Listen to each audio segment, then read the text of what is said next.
안녕하세요. 오늘도 사연살롱을 찾아주셔서 감사합니다. 저는 한국과 외국을 오가며 활동 중인 40대 중반 패션 디자이너예요.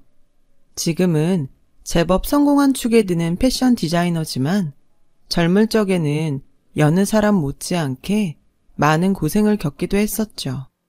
갓 신혼을 벗어난 당시 저는 월세로 구한 아주 작은 상점에서 직접 디자인하고 손수 만든 의류를 파는 옷가게를 꾸려나가고 있었어요.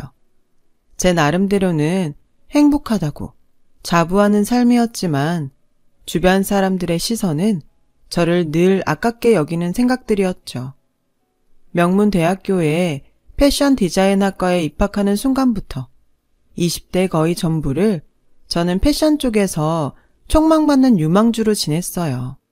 국제 패션 디자인 공모전에서 수차례 대상을 수상하는 등 유독 재능이 돋보였던 덕분이었죠. 그때의 저는 고액 연봉을 앞세운 외국계 기업의 스카우트 제의들을 줄줄이 달고 다녔었고요. 하지만 좋은 조건으로 외국계 기업에 스카우트 되어 패션 디자이너의 꿈을 마음껏 펼칠 수 있는 모든 기회들을 거절했어요. 이유는 간단하고 분명했습니다. 평생을 가난 속에서 살아온 친정 부모님이 고생의 대가였는지 유독 병치레가 잦았기에 부모님 곁을 함부로 떠날 수도 없었어요. 외국으로 가면 기회는 더 생길지 모르지만 100% 금이환영한다고는 할 수 없잖아요. 상황이 더 안 좋아질 수도 있어서 부모님께 더 걱정을 끼치게 될 수도 있고 가난을 겪으면서도 저를 반듯하게 키워주신 부모님을 외면할 수도 없었거든요. 그래서 저는 알뜰살뜰 모아두었던 공모전들의 상금을 탈탈 털어 친정의 빚을 모두 갚아내었고 빠듯하게 남은 돈을 또 탈탈 털어서는 정말 아주 작은 상점에 월세를 얻어 옷가게를 오픈했어요. 상황이 이러하니 저를 향한 주변의 시선들이 늘 안타깝고 아까울 수밖에요. 친정 부모님도 마찬가지였어요. 가난한 부모 때문에 능력 있는 외동딸인 저의 신세를 망친 거 아니냐며 줄곧 속상해하셨어요. 그러나 저의 생각은 정반대였어요. 친정 부모님을 모시고 살 수 있는 것만으로도 충분히 행복했고 오히려 풍족하고 여유롭게 모실 수 없어서 늘 죄송한 마음일 뿐이었죠. 그렇게 친정 부모님을 더 잘 모시기 위해 작은 옷가게를 알뜰살뜰 꾸려가던 어느 날 저에게 작은 불운이 하나 닥쳐오면서 앞으로 이어질 큰 사건들의 전조가 시작되었어요. 사건의 시작은 옷가게가 새 들어있던 상점이 계약 만료가 되면서부터였죠. 당시 가게를 옮길 만한 여윳돈이 없던 저는 새 장사자리를 찾아 부동산을 이리저리 떠돌며 골머리를 엄청이나 썩고 있었어요. 그런 저에게 손을 내민 사람이 하나 있었으니 그 사람은 바로 시모였어요. 아범한테 듣자 하니 요즘 새 장사자리 찾아서 돌아다니느라 고생하고 있다지? 그쵸. 아무래도 여윳돈이 없다 보니까 작은 가게 자리 하나 구하기가 너무 어렵네요. 그래서 하는 말인데 오해하지 말고 들으렴. 네? 내 건물 1층에 놀고 있는 상점이 하나 있잖니? 거기로 들어오는 건 어때? 여기 있는 이 시모가 말이다. 이래봬도 건물주란다, 건물주. 떡하니 건물주 시모를 두고선 뭐가 그렇게 걱정이라든. 요즘은 하느님 다음에 건물주라더라. 시모는 본인 건물 1층에 자리한 10평이 채 안 되는 허름한 상점을 임대할 것을 저에게 권했어요. 하지만 솔직히 시모의 제안이 그다지 반갑지는 않았죠. 시모가 제안한 상점은 벌써 몇 년째 공실인 채로 놀고만 있던 골칫덩이였는데요. 그 골칫덩이를 겸사겸사 저에게 떠넘기려 한다는 속셈도 너무 뻔했거든요. 무엇보다 시모는 저를 포함한 많은 사람들의 빈정을 수시로 상하게 만들 만큼 건물주라는 유세와 잘난 척이 어마어마하게 심한 사람이었거든요. 그런 시모의 며느리인 것도 모자라 건물 세입자가 된다? 이어지는 그림은 안 봐도 뻔한 거잖아요. 차마 감당할 수 없을 만큼의 건물주 유세와 잘난 척이 쏟아지고야 말겠죠. 그래서 저는 시모의 제안을 애둘러 거절하기로 했어요. 어머님 건물 1층으로요? 제 옷가게를요? 왜? 싫다니? 요즘 젊은 것들 하는 말이 시댁이랑 친정은 멀수록 좋다더만은 너도 그런 거야? 친정도 모자라서 직장까지도 시댁 멀리 두고 싶어? 아니요, 그런 건 절대 아니고요. 아무리 어머님 건물이라도 세입자로 들어가는 거면 보증금이랑 월세랑 다 맞춰드리는 것이 맞는데 저한테 그만한 여윳돈이 없어서요. 보증금이야. 너 원래 있던 가게 자리랑 똑같은 보증금으로 주고 월세는 그래 시부모도 가족이고 부모인데 까짓 거 그 정도 못 도와주겠니? 월세 낮춰주시게요? 에이 괜히 그러지 마세요. 건물 임대가 어머님 생업인데 아무리 며느리라도 폐를 끼칠 수는 없죠. 너는 한 번씩 사람 서운하게 만드는 재주가 있다니까는. 내가 정말 깎아주고 싶어서 그래요. 진심으로다가. 얼마나요? 10,000원 어떠니? 10,000원을요? 월세로요? 땡! 무슨 말을 그렇게 함부로 하니? 누구 망하게 만들 일 있어? 월세로 10,000원씩을 받겠다는 얘기가 아니라 매달 월세 10,000원씩 깎아주겠다는 얘기다. 세상에, 이게 말인지 방구인지 꼴랑 월세 10,000원 깎아주겠다는 말을 늘어놓으며 거들먹거리기는 무슨 수십억 부동산 공짜로 넘겨주는 행세를 해대는 시모의 모습을 보며 저는 속으로 그러면 그렇지 싶었어요. 하지만 그날 저는 끝내 시모의 제안을 거절하지 못했어요. 시모의 건물 1층에 몇 년째 놀고 있던 골칫덩이 상점을 월세로 임대해 옷가게를 옮겨오기로 했어요. 왜냐고요? 시모가 호언장담을 하며 저를 설득했거든요. 이 시애미가 대대로 동네 토박이인 건 알지? 알죠. 내가 대단한 마당발인 것도 알고? 어떻게 모르겠어요. 통장, 반상회장, 각종 모임 회장들도 많이 하고 개모임도 몇 개씩 개주로 지내고 계시잖아요. 그럼 얘기가 빠르겠구나. 우리 1층 상가에 임대해서 들어오면 마당발을 최대한 활용해서 팍팍 밀어주마. 동네 손님들 너한테 다 몰아주겠다는 얘기야. 그랬어요. 시모는 대대로 동네 토박이에 통장, 반상회장, 개주 등등 소문난 마당발이었고 저는 그 정도 마당발인 시모의 도움이라면 옷가게 운영도 한결 수월해질 수 있을 것이라고 생각했어요. 그래서 시모의 건물 1층 상점을 임대해 옷가게를 옮기기로 했던 거죠. 하지만 저의 옷가게가 시모의 건물에 입주하던 바로 그날부터 시모의 자잘한 부탁이 시작되었어요. 건물 맨 위층에 사는 시댁에 전구를 갈아달라는 둥, 무거운 택배가 왔으니 옮겨달라는 둥. 처음에는 결코 어려운 일이 아니었어요. 며느리로서 충분히 하고도 남을 일이었고 직장인인 제 남편의 출장이 워낙에 잦아서 시아버지도 안 계신 시모의 사정도 봐드리는 겸 했습니다. 처음에는 자잘한 부탁이었던 시모의 행동이 갈수록 심해졌어요. 어느 날부터인가 동네 사람들에게서 수선이 필요한 옷들을 몽땅 가져다가 제 앞에 던져놓더군요. 차로 한가득 실어다 놓을 만큼 많은 양이었죠. 그래놓고는 당황하는 저에게 매번 똑같이 하는 말이 우리 동네 안악들이 보면 볼수록 다들 참해요. 요즘 젊은 것들이랑은 다르게 아주 알뜰살뜰하다니까는. 또 수선인가요? 이 많은 옷들을 다? 너는 옷 만진다는 애가 딱 보면 모르겠니? 당연히 수선이지. 그걸 물어볼 시간 있으면 얼른 수선이나 시작하거라. 우리 개모임 회원들 옷인데 내가 내일 아침까지 수선 다 된다고 찰떡같이 약속을 해놓았으니. 지금이 벌써 밤 10시가 넘었는데요. 이거 내일 아침까지는 힘들고 된다고 해도 저 밤 꼬박 세워야 해요. 며칠 전에도 한번 이러시는 바람에 옷 수선하느라 밤새서 오늘까지도 피곤하고 힘들어요. 넌 그게 문제야. 젊은 사람 체력이 그따구여서 험한 세상 어떻게 산다든? 나 때는 말이에요. 일주일씩 밤새고 농사지으러 나가고 다들 그러고 살았어요. 그래도 아무 탈 없었다. 어머님, 농사 지은 적 없잖아요. 평생 건물주로 힘든 일 해본 적도 없고요. 꼭 농사를 지어야 이런 얘기를 할 수 있다든? 말이 그렇다는 얘기지, 말이. 일단 가져왔으니까 수선은 한번 해볼게요. 대신 다시는 이런 일 없었으면 좋겠어요. 여기는 옷가게지 세탁소가 아니잖아요. 옷가게나 세탁소나 삭바느질 허드렛 일은 거기서 거기지. 요새는 무슨? 네? 아, 됐고 내일 아침까지 해놓는 걸로 알고 이만 가보마.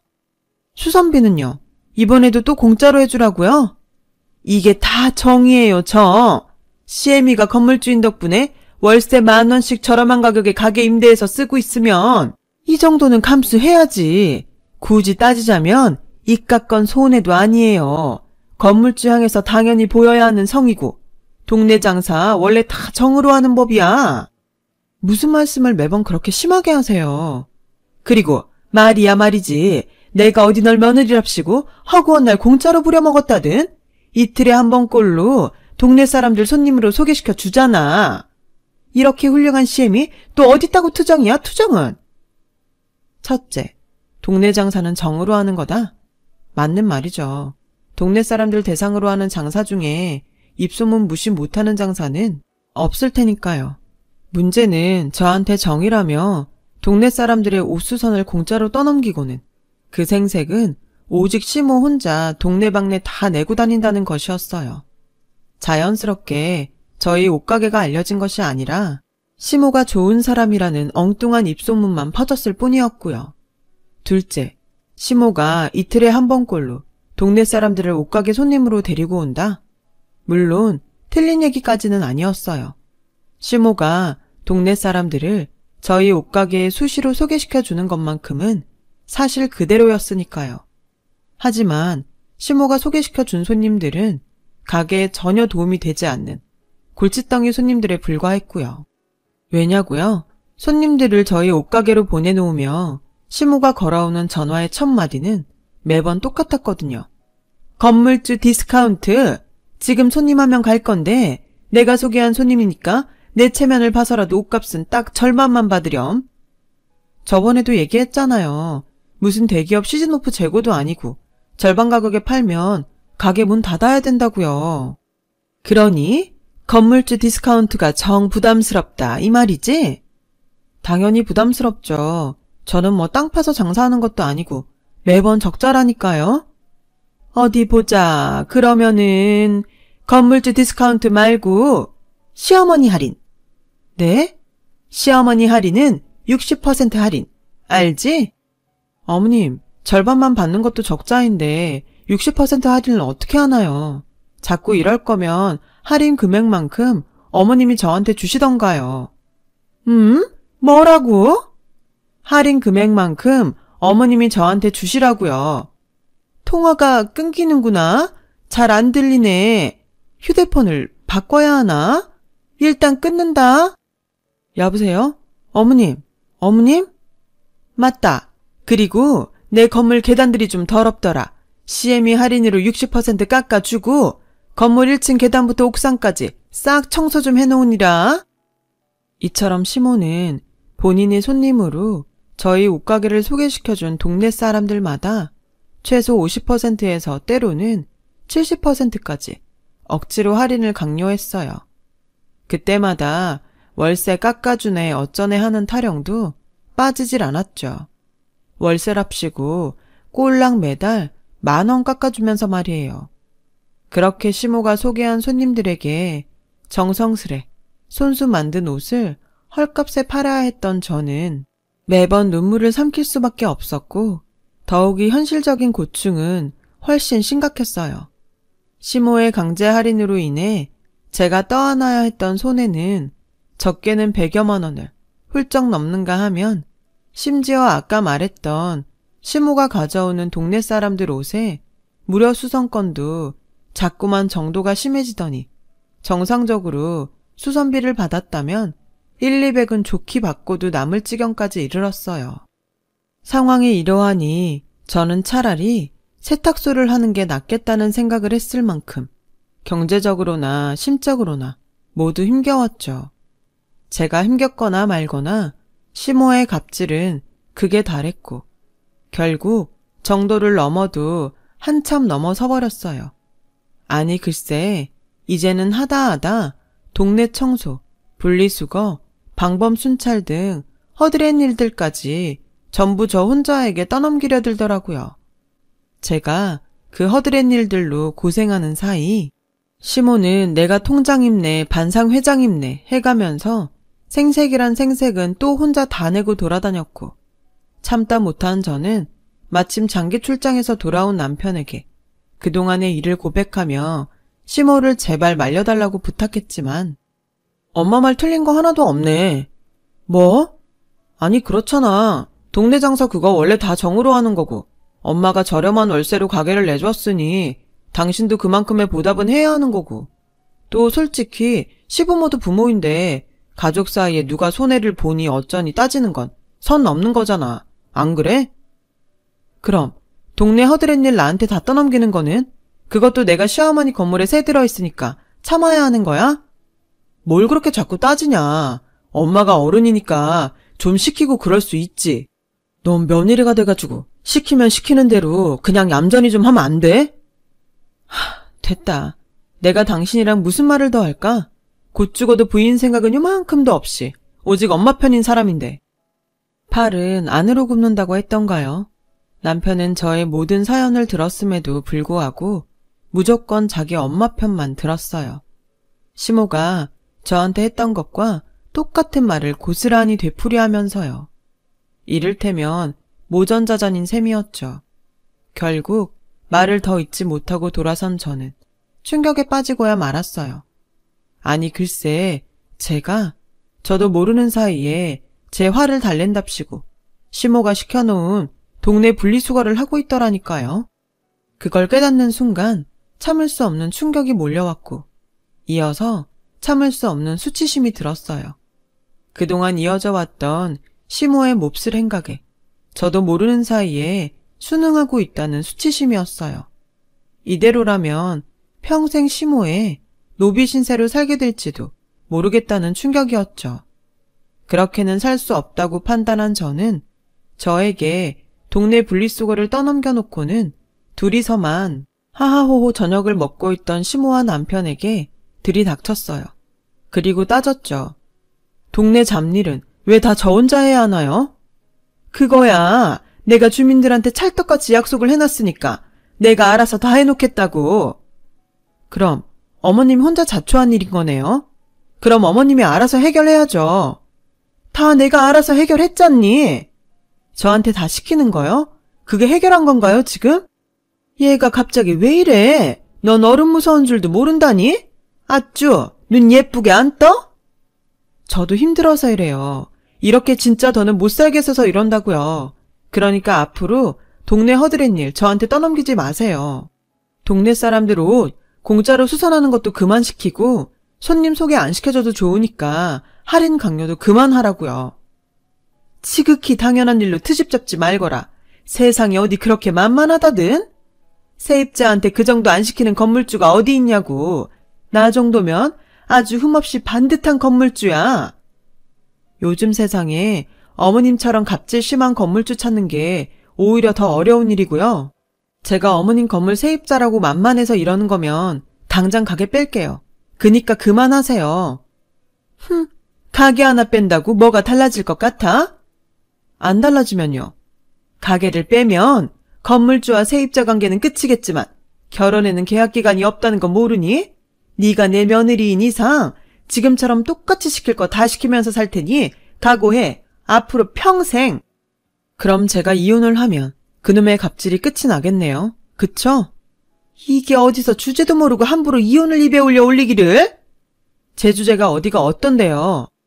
그걸 몰라서 물어? 삭바느질하면서 입에 겨우 풀칠이나 해대는 주제에 감히 건물주 시모에게 따박따박 말대꾸나 해대는 버릇없는 주제지. 삭바느질이요?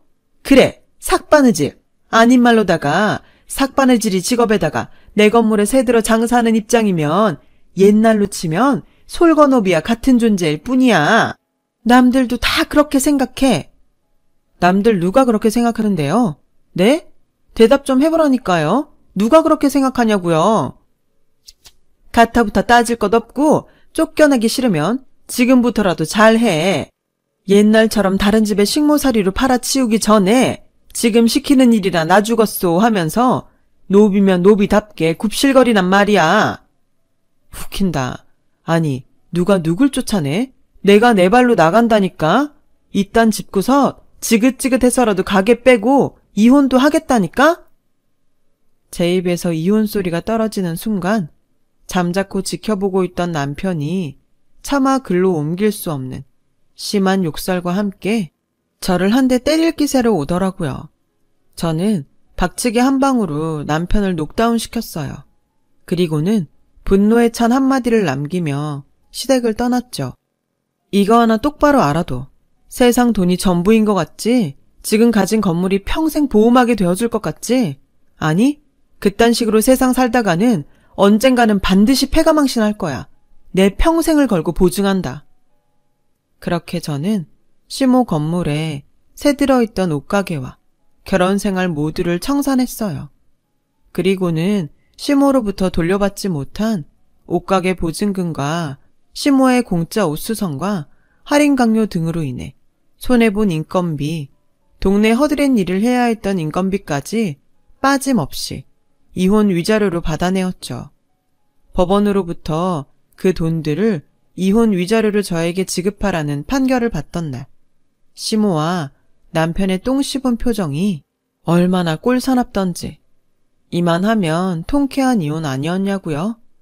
이혼 직후 저는 한동안 친정에 머물며 시리에 빠진 날들을 보냈어요. 시모와 남편에게 받은 상처가 워낙 컸던 탓에 거액의 위자료를 받으면서도 통쾌하다는 생각은 들지 않았고 오히려 억울한 마음만 계속 남아있었죠. 자존감이 바닥을 쳤던 탓에 세상을 향한 회의감마저 들었어요. 세상이 원래 다 이런 건가? 그렇다면 난 앞으로 어떻게 살아가야 하지? 하는 고민과 걱정만 가득했어요. 그런 저를 다시 일으켜 세운 건 촉망받던 패션 유망주의 길을 단념한 채로 친정 부모님을 보살피기 위해 동네 옷가게 주인을 택했던 저를 늘 안타깝게 여기던 가족이었어요. 친정 아버지와 어머니요. 지금껏 돌봐준 것만으로도 충분히 고마워. 그러니까 이제 너의 삶을 찾아가렴. 네가 뭐가 부족해서 그런 취급이나 받으며 산다니? 넌 충분히 능력 있는 사람이야. 친정 아버지와 어머니가 차례로 건넨 말에 용기와 꿈을 되찾은 저는 다시 일어설 수 있었고 심혈을 기울여 준비한 포트폴리오를 외국계 패션 회사들에게 돌렸죠. 그리고 그로부터 몇 년 뒤, 막 40대 초반에 접어든 저는 달러 부자가 되어 인천공항으로 돌아왔어요. 외국계 패션 회사에 돌렸던 포트폴리오가 무척이나 좋은 반응을 얻었고 외국계 회사에 스카우트되어 근무하며 억척같이 일만한 덕분이었어요. 그 몇 년 사이 저는 패션 디자이너로서 꽤나 큰 성공을 거두었어요. 큰 성공을 거두고 외국에서 남부럽지 않게 자리를 잡았던 제가 갑자기 귀국했던 이유는 근무하는 외국계 패션 회사와 대한민국의 중견기업이 납품 계약을 맺었기 때문이었어요.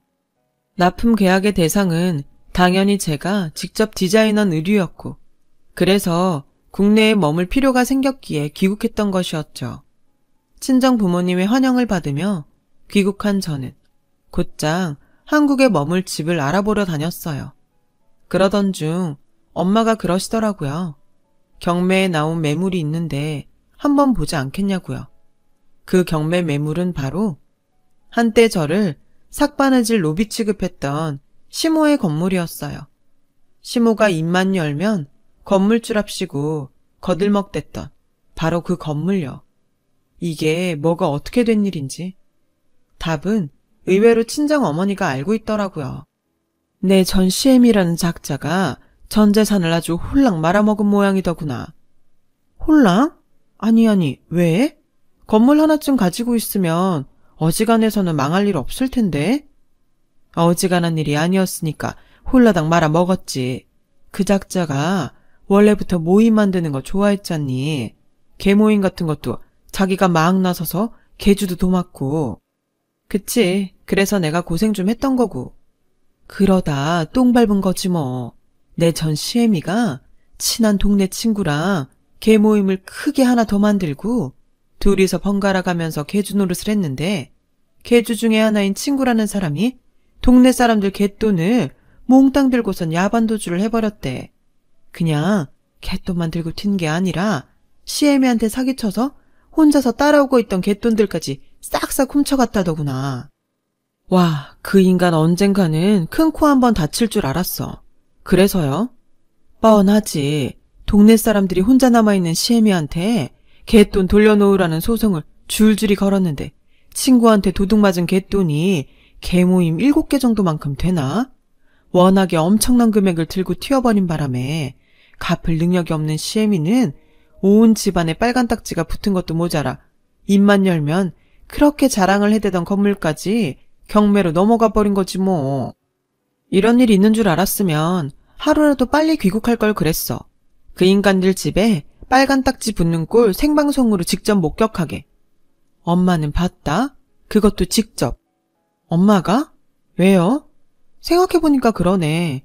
받을 돈 다 받고 이혼했으니 이제 우리랑은 아무 상관없는 남남인데 굳이 그 집안 소식까지 엄마가 줄줄이 꿰고 있는 것도 그렇고 좀 이상해. 무슨 이유라도 있어요? 궁금했으니까 남의 집 귀한 외동딸한테 그렇게 몹쓸 짓을 해대던 인간들이 얼마나 잘 먹고 잘 사나 그게 너무 궁금했으니까 어떤 천벌을 받고선 패가망신하나 썩 궁금하기도 했고 친정어머니의 말을 듣는 내내 가슴이 뭉클하더라고요.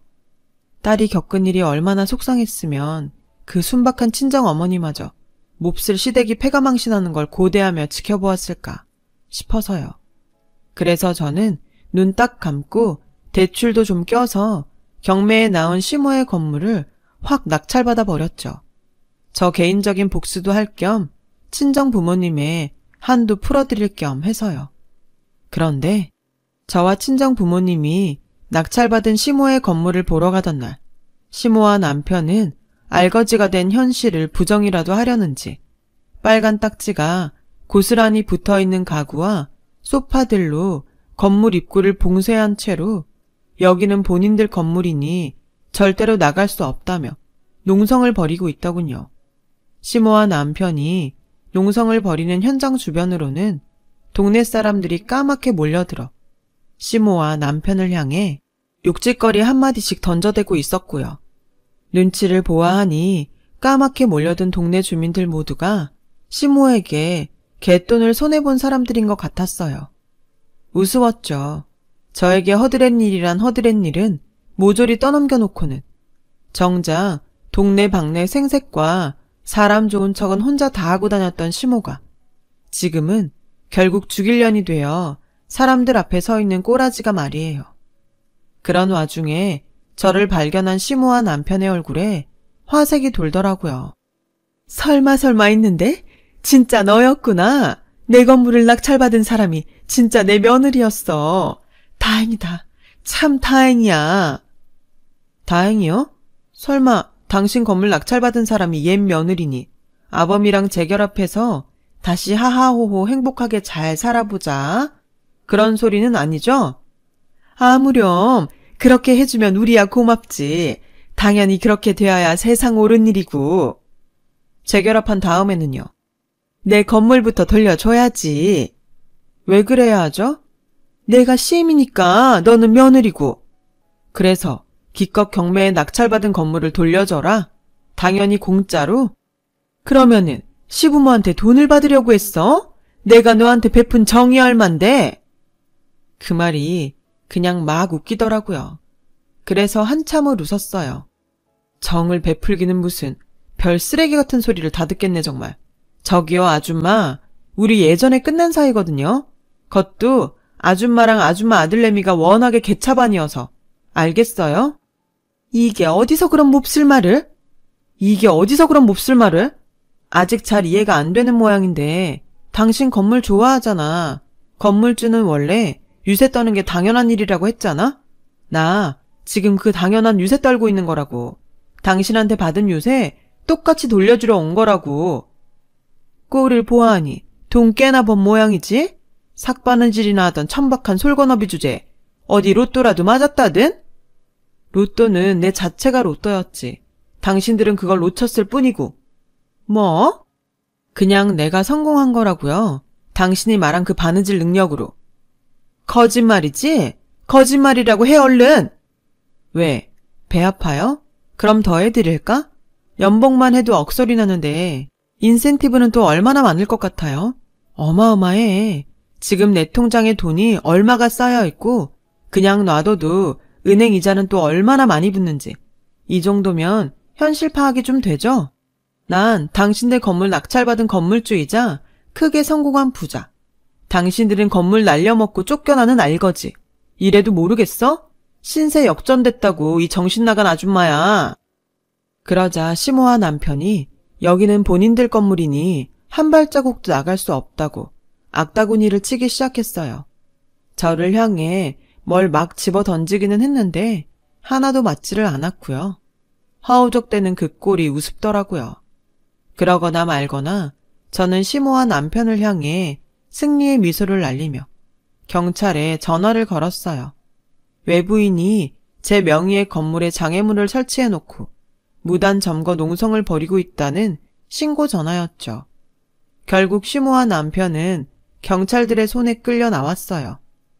그렇게 시모와 남편은 몰매나 겨우 면한 채로 동네에서 처참하게 쫓겨났죠. 그러거나 말거나 저는 쫓겨나는 시모와 남편을 거들떠 보지도 않았습니다. 과거 시모의 악행으로 인해 온갖 고생을 치르던 저를 남편이 거들떠보지 않았던 것처럼요. 돈 좀 있답시고 나를 삭바느질이나 하는 솔고노비 취급하더니 결국엔 지들이 그 돈 때문에 쫓겨다니는 도망노비 신세가 됐네. 이래서 돈 있다고 사람 업신여기고 그러면 안 되는 건가 봐.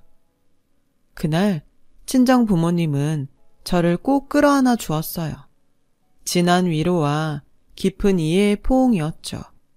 그렇게 40대 중반이 된 저는 여전히 외국 패션 회사의 디자이너로 국내에서 여유롭게 재택근무를 하며 한편으로는 대한민국 중견기업에 제가 직접 디자인한 의상을 납품하며 지내고 있어요. 반면 시모와 남편은 제가 했던 말 그대로 도망 노비 신세로 전락하고야 말았죠. 집도 절도 없이 떠돌며 동네 사람들의 끈질긴 추격에 쫓기는 처지예요. 그들에게 갚아야 할 빚이 아직 한참이나 많이 남았거든요.